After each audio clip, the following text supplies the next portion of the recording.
Umberto Eco, Qızılgülün adı. Birinci gün. İkinci vaxtı.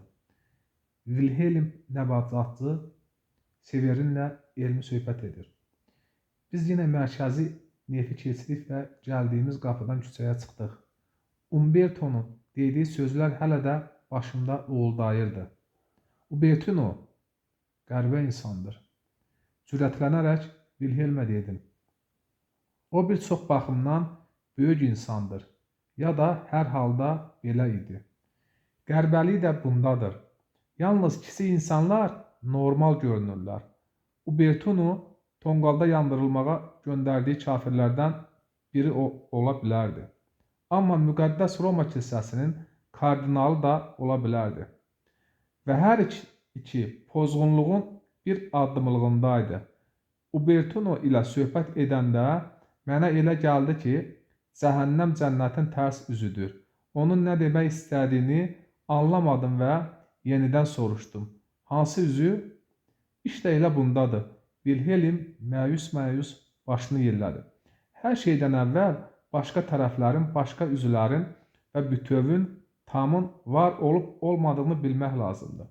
Sən mənə qulaq asma və bir daha bu qapıya baxma, deyə boynumun ardına yüngülcə şapalaq vurdu. Çünki boynumu tez-tez girişə tərəf çevirib, məni heyrətə salan heykəllərə baxırdım. Bu gün səni yetərincə qorxutdular. Kim necə bacardısa. Başımı çevirəndə qarşımda başqa bir rahibin dayandığını gördüm. O Wilhelmlə yaşı dolardı. Gülümsəyib salam verdi və özünü təqdim etdi. Sant Emmeronolu Severin monastırda bitkilər üzrə mütəxəssisdir. Hamamxanaya, xəstəxanaya və bağçaya baxır. Və əgər monastırın təsərrüfatına bələd olmaq istəyirsə, bizim qulluğumuzda hazırdır. Wilhelm ona təşəkkür etdi və abbatlığa girərkən qarın arasında görə bildiyi qədər təkcə tərəvəz deyil, müalicəvi bitkilər də əkilmiş gözəl ləklərə baxdığını dedi. Yayda yaxud baharda hər bir bənzərsiz çiçəklərlə bəzənmiş, çeşid-çeşid bitkiləri olan bu bağça yaradanı daha da gözəl məth edir.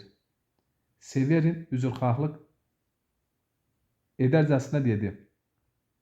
Amma ilin bu fəslində də bitkiləri yaxşı tanıyan biri qurumuş budaqların arasında cücərən bitkiləri görə bilir və əmin olur ki, bu bağça başqalarından daha zəngindir. Kitabdakı miniatürlərdən daha rəngli, daha gözəldir. Həm də müxtəlif xeyirli bitkilər qışda da böyüyür. Bəzilərini isə dipsəklərdə əkib laboratoriyada saxlayıram. Dovşankələmi köklərindən bolluca saxlamaq lazımdır. Katarin selhli qişanın iltihabı dərmanıdır. Ada çayı köklərindən dəri xəstəliklərində təpitmə hazırlanır. Sarağan ekzemanın qabıq bağlamasına kömək edir. Qambatı yaxud xərçəng boynu otunun köh və gövdələri döyülərək ishalda və bəzi qadın xəstəliklərində istifadə edilir. Vəhşi yulaf yaxşı həzm edici dərmandır. Dəvədabanı boğazı müalicə edir. Biz həzmi yaxşılaşdırmaq üçün istifadə edilən acı qovuq, glistris və ardıc da becəririk. Ardıc kirəsi hazırlayırıq.